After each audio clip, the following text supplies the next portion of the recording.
I'm Ben, and I'm here with Joffrey, and welcome back to episode 60 of Grandma's Room. 60 bad boys under our belt. Yep. Look at that. Yeah. Under the belt and between the legs. Today, we're going to be talking about the Battle of Shanghai, which is considered the Stalingrad of China, and George Adamski, who is the first UFO contactee. Mm-hmm. Let's get into it. Joffrey, You would you like a smiley cookie? No thanks. Okay, allow me to indulge. You want me to start on my story? Yeah. Okay, so George Adamski, he was just a regular guy. He owned Palomar Gardens Cafe, and until he had the experience of a lifetime, he was just some guy that he was interested in space. And I forget, I heard somewhere that he had some group, some weird new agey type group, but I couldn't really find much on it. So as far as I know, he's just some regular guy that owned a hamburger stand. So on October 9th, 1946, Adamski and some of his friends were watching a meteor shower out at Palomar Gardens campground, which I think he owned the campground. I'm not 100% sure on that. That's my bag. And he saw what he called a cigar-shaped mothership. And I don't know what he meant by mothership, but next year, in 1947, after widely publicized UFO sightings, Adamski said that he had seen 184 UFOs. That's a lot of UFOs. Mm-hmm. And in 19... That's one every 2 days. Yeah. More than that. It's a good bit. And if I saw UFOs that often, I'd probably lose my mind. Mm-hmm. I'd probably think I was going crazy. Mm-hmm.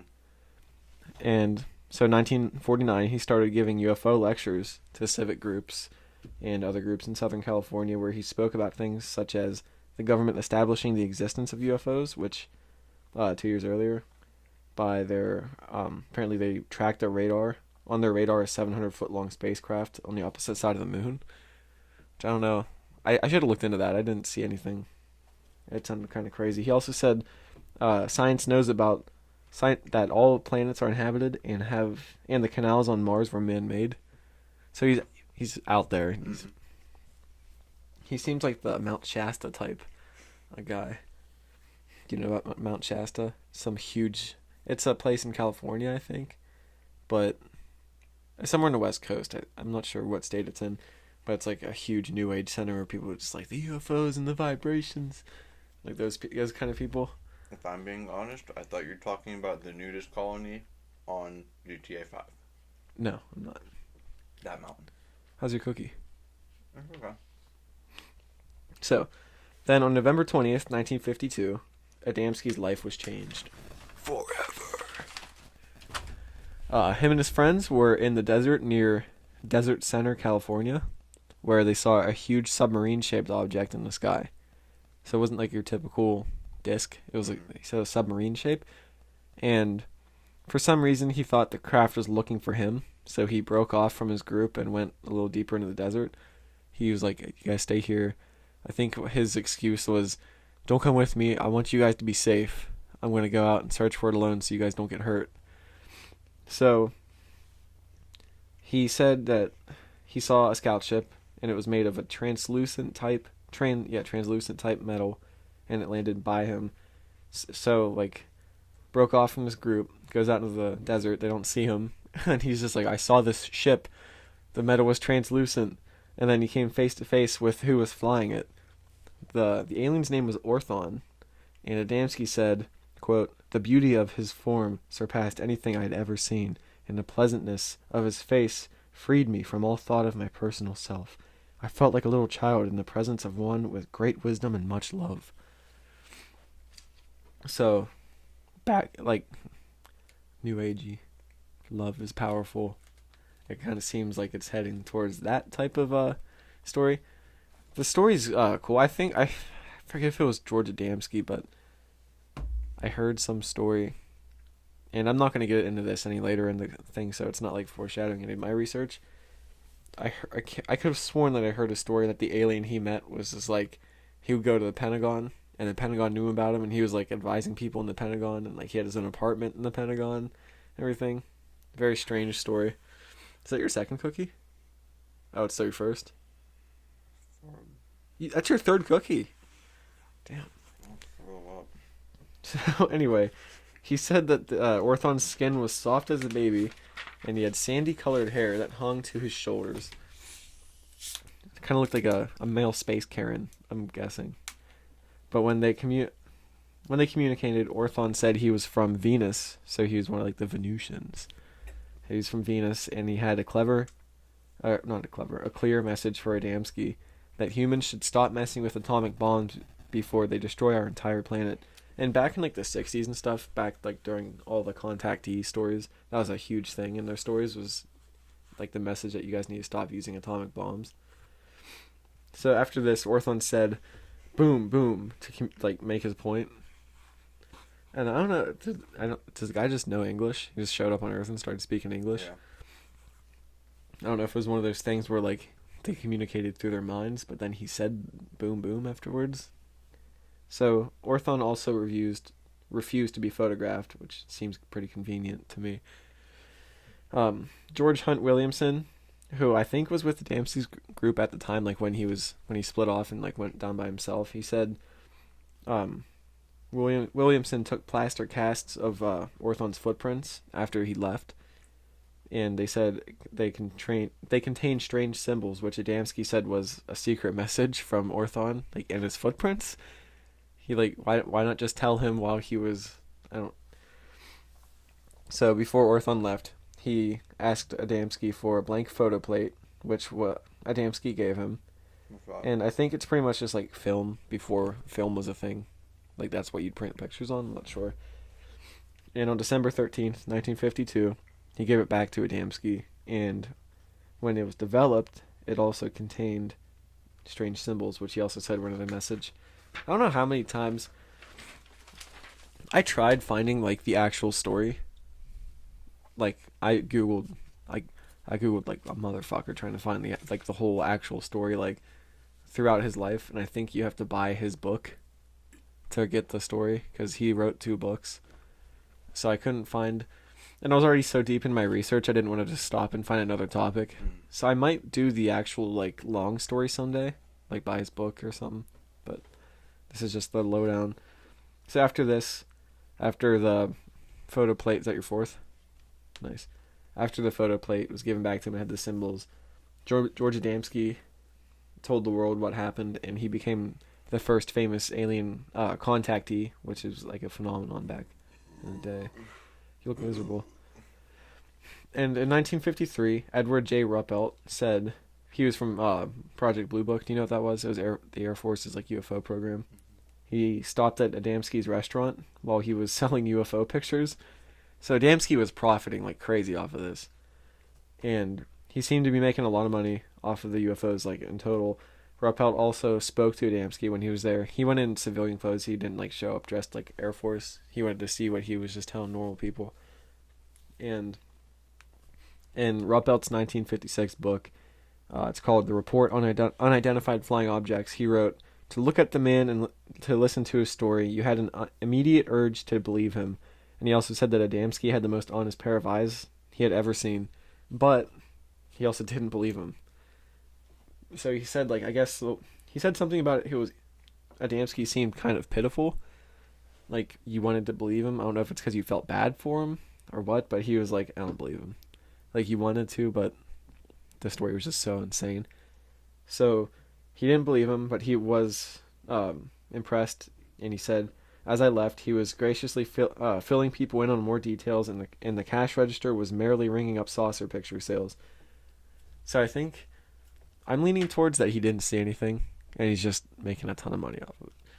Because this was when UFOs were kind of new in the zeitgeist, so it was just like making some cash off a story. So also when Orthon came back with the photo plate, back to when he came back with the photo plate, supposedly Adamski got a picture of his scout ship, but critics say it looks suspiciously like the top of a chicken brooder, which warms newly hatched chickens. And I saw the picture. It looks kind of like a massage tool. Like, do you see my guts? There we go. It was do Do you know like the old massagers, how like you turn them on and it's like there's 3 lumps on the bottom and it spins, and like that's exactly what it looks like to me. I don't know if they had those back then. I doubt they did, but people said it looked like a chicken brooder. So Desmond Leslie, then contacted Adamski. Leslie made a saucer film, like a flying saucer movie, in the 50s called Them in the Thing. And Adamski sent him a written account about his contact with Orthon, and Leslie combined that and his own manuscript about Earth visitation by aliens to make the co-authored book called Flying Saucers Have Landed, and that's one of the books that I said Adamski wrote. It was co-authored by Leslie. And the book was a bestseller, and it made the two very well known. So now Adamski's making more money off of this. So he also released a book in 1955 called Inside the Spaceships. So I'm going to go back to Captain Ruppelt real quick. He head of Project Blue Book in the 50s. And you turn my page. Like I said before, Adamski was convincing, but Ruppelt didn't believe him. And he even compared Adamski to P.T. Barnum, which was that famous circus showman. You ever hear of like P.T. Barnum's circus? But P.T. Barnum was also known as a famous hoaxer, so that's why he like compared him to Adamski. So Ruppelt thought the story was sort of a scam, as it had the undertones of utopia, which is common in like the contactee stories. What he said in the investigation was, on these other worlds there is no illness. They've learned how to cure all diseases. There are no wars. They've learned how to live peaceably. There is no poverty. Everyone has everything he wants. There is no old age. They have learned the secret to eternal life. Too many times the subtle pitch can be boiled down to, step right up, folks, and put a donation in the pot. I'm just on the verge of learning the spaceman's secrets, and with a little money to carry out my work, I'll give you the secret. So he pretty much thought, like... snake oil salesman. Pretty much. But not product, an idea. And I think he's right, because he made a ton of money off of selling everything. And I tend to believe the stories more of people that were there, like, this ruined my life, like... Because why would they want their life to be ruined? Like, they're famous, but it also ruined their life. Like, what was it, the Berkshire UFOs? But do you remember, it was a couple weeks ago, and they're like, people in town hated us. And, like, I told you about that guy that, like, caught up in this lady's restaurant on the table, like, naked, because nobody liked them, because I guess it just seemed weird after the UFO sightings. Mm-hmm. So I tend to believe those people more, but the stories like Adamski, where he'll tell a story, and then he'll make an assload of money off of them. An assload. Yeah. Ruppelt also said that, like, about later, after he was making a ton of money, he said his hamburger stand is boarded up, and he now lives in a big ranch house. He vacations to Mexico, and he has his own clerical staff. His 2 books, Flying Saucers Have Landed and Inside the Spaceship, have sold 200,000 copies and have been translated into every language except Russian. So yeah, he made a ton of money off of it. I don't really believe it. I do want to get the book someday and do another like 2 or 3-parter. Hopefully it won't turn into a 5-parter like the Liberator. But yeah, so it's a strange out there story about the first big supposed contactee. How you doing? What number's that? 5? I can't do anymore. You told me you were going to. I can't. What about the broken ones? They're all smiling at you, dude. Look how happy they look. They thought they were going to be eaten.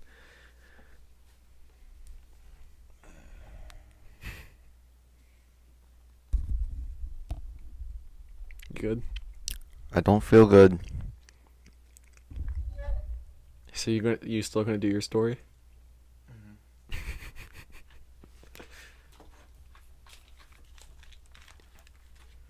Click, click, click. Okay.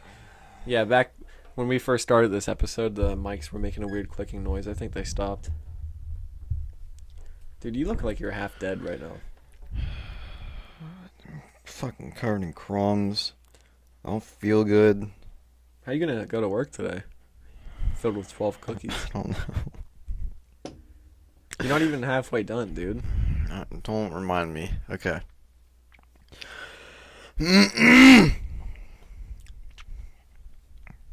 So, when talking about World War II, many people What are you doing? You have a glazed over look on your eyes. That was gross. Stop it. Stop. I have these headphones on.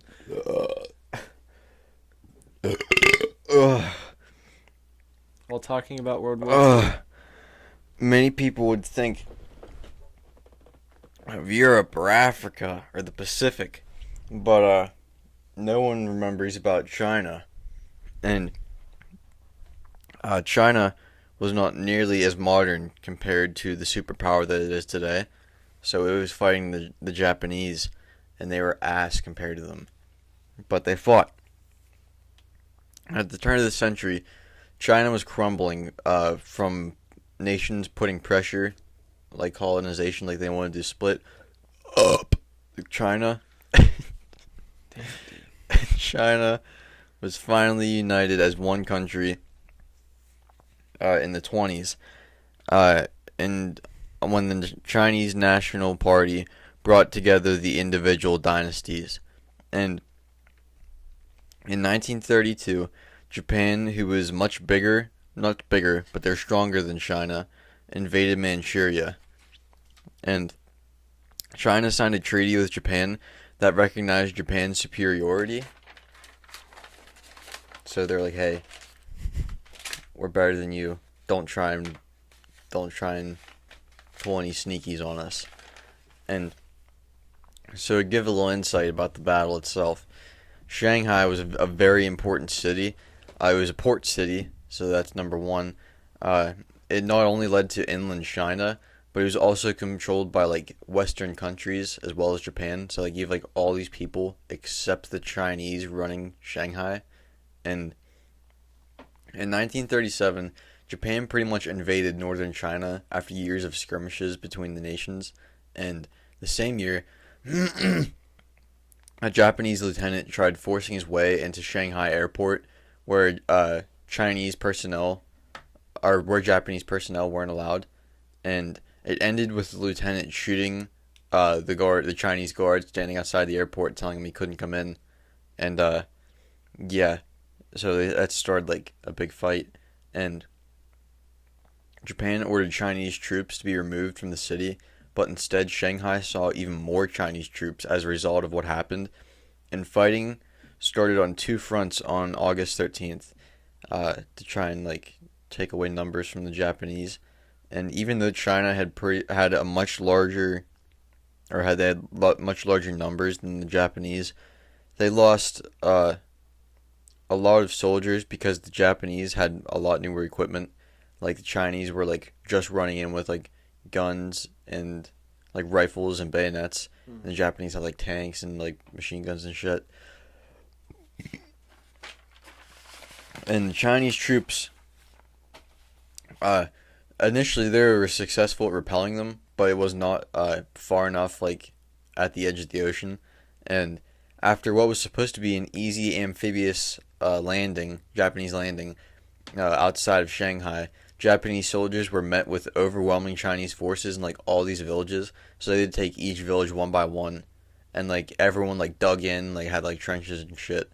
And on September 3rd, Japan took the village of Shan, just north of Shanghai, and Chinese forces knew that like the village was lost, and so they set up camp at Luodian, which was 5 miles away from Shan, so they knew they're going to be there anyway, and they're waiting. And the strategy this time had changed, preferring sneak attacks at night as opposed to large fortified assaults. And 12 days later, China abandoned the town because they lacked the firepower to keep it. And in Daishang, 12 miles away from Shanghai, Chinese forces waited for the Japanese and fought in the city for 3 weeks before Japanese soldiers withdrew. in order to move troops safely, members of the 88th Division, an elite group trained with rifles, were ordered to hold a warehouse, like, just on the border of the Japanese controlled territory and, like, the international stuff. So, like, if Japan fucked with anything on the international side, that meant, like, they started, like, all-out war. So that the proximity restricted Japan from using, like, naval forces, from destroying where it was a concrete warehouse, and so they sent in tanks and stuff and, like, men. But on October 27th, the Japanese opened all they had on the warehouse, and they, like, tried to, like, flush them out. There's 400 guys in this warehouse, and after 3 days of fighting, they retreated into international land. And not long after Chinese soldiers left Shanghai totally in order to defend the capital of Beijing, 158 miles away. So, like, obviously they needed to be where, like, the heart of their country's at. And so, in the end, 300,000 Chinese soldiers were lost in the Battle of Shanghai, which is just short of half of the total troops. So they lost, like, pretty much half their guys. Damn. Yeah.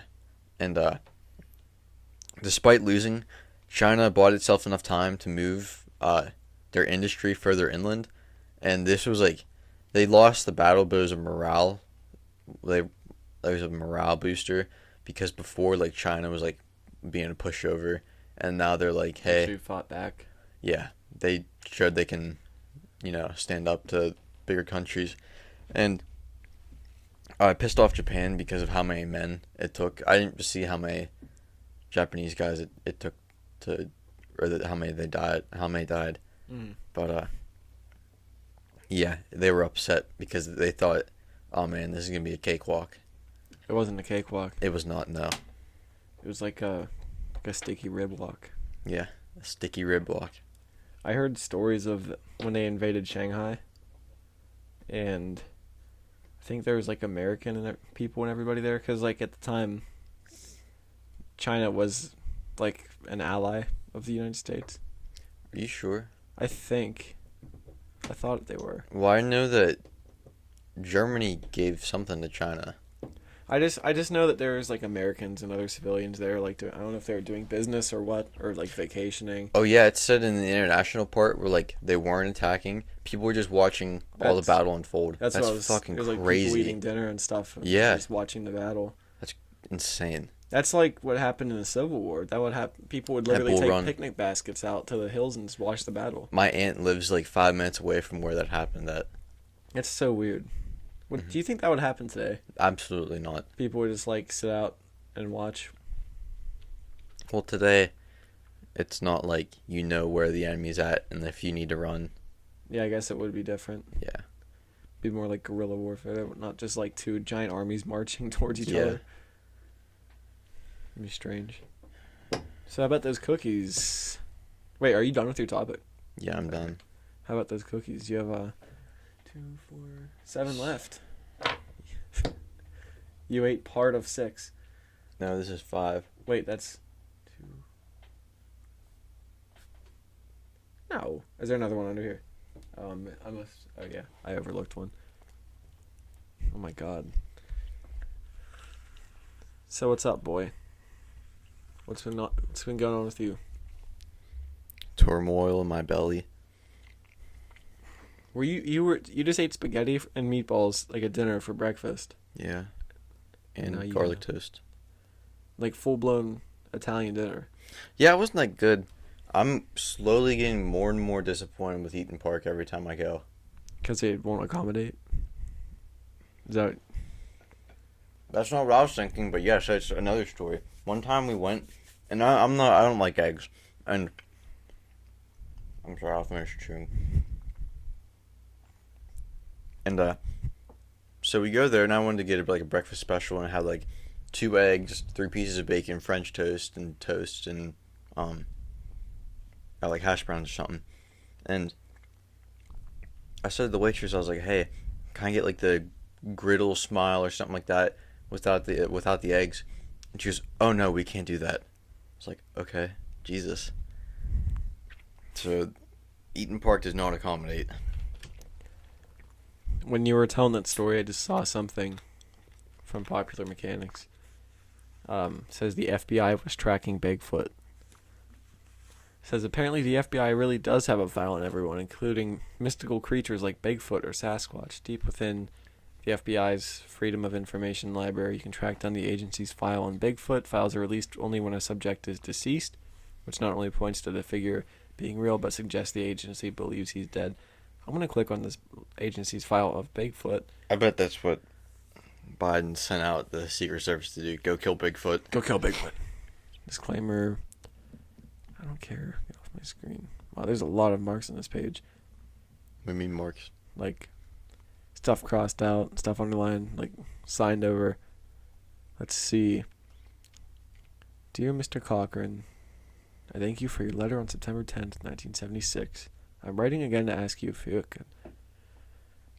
They apparently found hairs that they were unable to identify.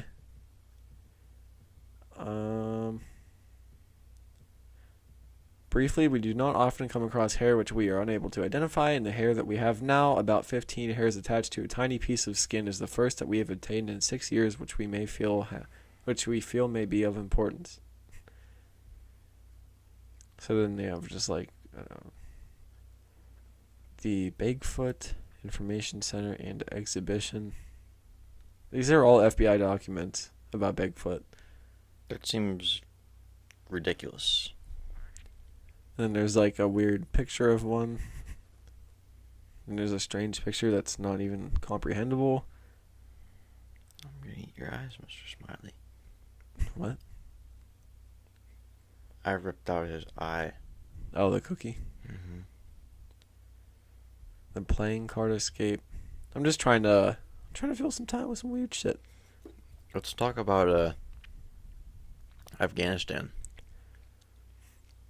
I have an idea for the Taliban. Go away. Just stop. Come on, man.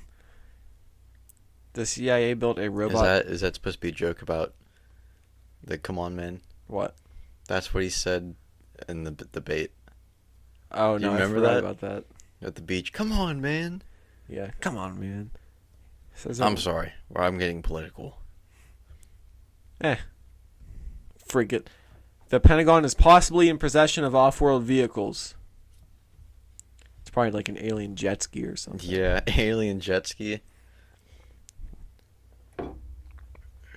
Dude, we don't have enough to talk about this week. You're Go dying ahead. off of cookies. Go ahead. Enjoy cookie. I don't want one. U.S. military once funded a flying saucer program. There's a picture of a flying saucer with like a big camera on the bottom. It says, while the public has always been fascinated with the government's investigation of UFOs, the fact that the military once funded the design of its own flying saucers hasn't been made public until recently. The secret program was launched by the military in the 50s and was titled Project 1794. The mission, a supersonic aircraft that could uniquely combat Soviet bombers. Do you think it's possible to actually make a saucer-shaped thing that will fly? I don't know.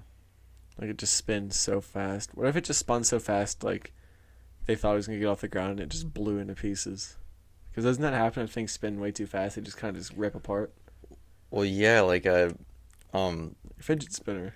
Yeah, Terry one time at work, he sent us a video on Snapchat, and His air gun. yeah, one of his buddies put a fidget spinner in a vise, and they had this air gun, and they're spinning it. They just blew on one side of it and it just went so fast. Yeah, and it blew apart at the end. It ended with him ducking, trying to miss whatever shot off. All you heard was going...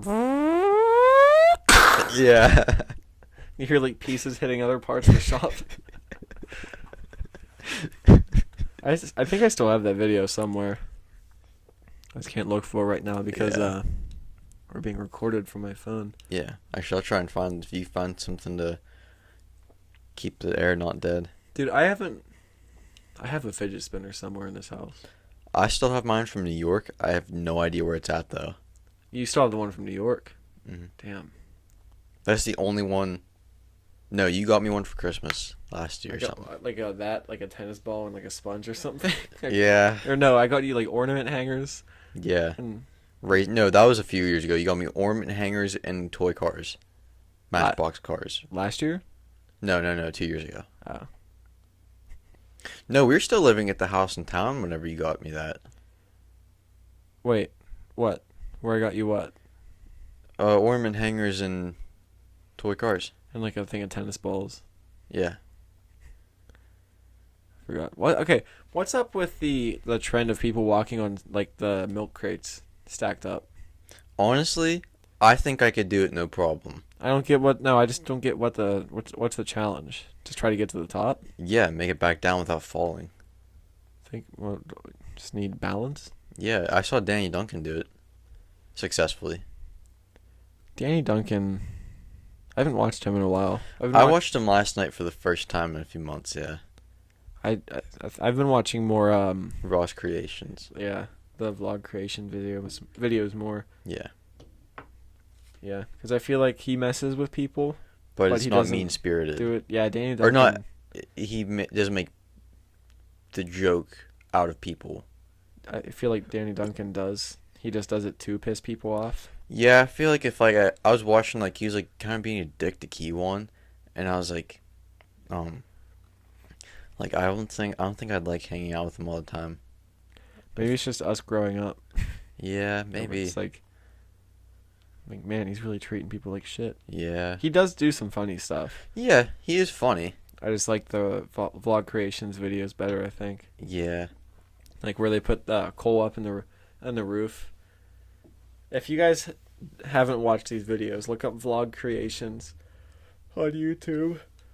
And there's this one where they put his friend, and they use his friend as like the homeless guy and a bunch of stuff because he has like he has like Jesus hair. Yeah. And they put him in tidy whities and like stuck him up in it's not even an attic. It's just like just a ceiling. Yeah, just above the ceiling. And he called the exterminator because there's rats in his house. So like the exterminator was like trying to look up in a hole in the ceiling to like look for him. He didn't see his friend hiding up there. And then next thing you know, the exterminator's just standing there talking to the main guy, and his friend just blasts through the ceiling with like a ton of dust and starts squealing like a pig and like crawling out of the house. He scampers out. It's like wait. His videos. He called. Have you seen one with the grizzly bear? He put a grizzly bear in his house. He was like, "There's like a raccoon or something in my house." Yeah, and there's a fucking grizzly bear in there. That's not a raccoon. Oh, whoa. What? Scroll across this. Humans will probably evolve to be venomous. What? Start warning your enemies. Scientists have found a shared genetic past for saliva and venom. This means venomous mammals and reptiles have a common ancestor. There are thousands of venom genes and thousands of venomous animals. Could future humans evolve to venom glands? In new research, scientists close a long open door by casually linking early salivary glands with what has eventually become venom glands. That sounds like a load of malarkey. Don't they say all things like evolve to crabs? Crab people. Will humans... I'm going to look up will humans evolve into crabs. That came up as a suggestion. I hope we venomous crabs. Why everything eventually becomes a crab. Okay. Oh my god, this is a long one. Dude, how long ago do you think that video was? What? Which one? The video of him? Yeah, the fidget spinner. I think it was that winter after we moved here. So what was that? The winter of 2018? Winter of 2018. 2018 It was not that long, was it? What? It wasn't. Oh my god, it was that long ago. Yeah. Yeah, you're living here. Wait, hang on. It was like right after your parents got married. Well, your mom got married. Yeah. Literally like a couple weeks after. Maybe like a month. Okay, they got married what? Okay. Or August, not October. Okay, I'm in August. Are you looking for the fidget spinner video? Yeah, I can't find the damn thing. I know I have it. Pretty sure I have it. I want to look up this day in history. What happened on this day in history, Ben? Mass extermination. Jesus. No. Emmett Till was murdered. Who? 14-year-old Emmett Till. Who the fuck's that? That got really dark really quick. It was a small African-American from Chicago who was brutally murdered for allegedly flirting with a white woman 4 days earlier. Jesus. Oh my god. I don't want to read this. That got really dark. That was horrible. That was brutal. It was fucking brutal. Fuck bro. this stupid video. I'm gonna find it. Why? You don't like it anymore? Can't find it. I'm very tempted to get the History Vault. You should. Do you have it? No, but I want it. Maybe you should. Is this episode doomed? I think so. Thanks to the cookies. Fuck you, Eaton Park, and fuck your cookies, and fuck your cookie milk. We didn't try a drink this week. Fuck your stupid spaghetti. We did 2 weeks of trying drinks and we didn't do it this week. When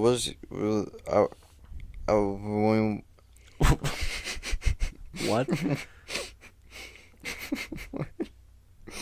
when we went to Valley Dairy, and there's like 4 or 5 people in front of us, and we've been standing there for like 5 minutes and no one was helping anybody. So I whispered to Joffrey in his ear. I was like, "Hey Joffrey, let's go to Eaton Park." He was like, "Okay," and That's exactly how I said it. yeah, and then we went to Eaton Park because the service was really bad at Valley Dairy, and then Nobody has anybody to work. That's the problem. that's a fair point. And then Eaton Park, the spaghetti wasn't good. If you're gonna get Italian food, leave it to the Italians. I'm gonna say this. It was Eden Park, and it was 10 in the morning, Yeah. and you got a spaghetti dinner. Well, I flipped a coin for it.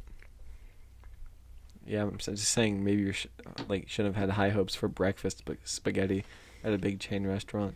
It wasn't good. Leave it to the Italians. End of story. The gabagool. Yeah, I should have gone gabagool. Isn't What that even just is gabagool? I And think it's like it's some sort of meat, isn't it? capicola? This is how they say gabagool. Mm. Isn't it just shredded pork? I think it I think is. so. The gabagool. Hey yo, gabagool. Hey. That's it, gabagool. Should we call it, dude? This is a very quiet, depressing episode. Do you have your page? For the, what was that? Roll your eyes.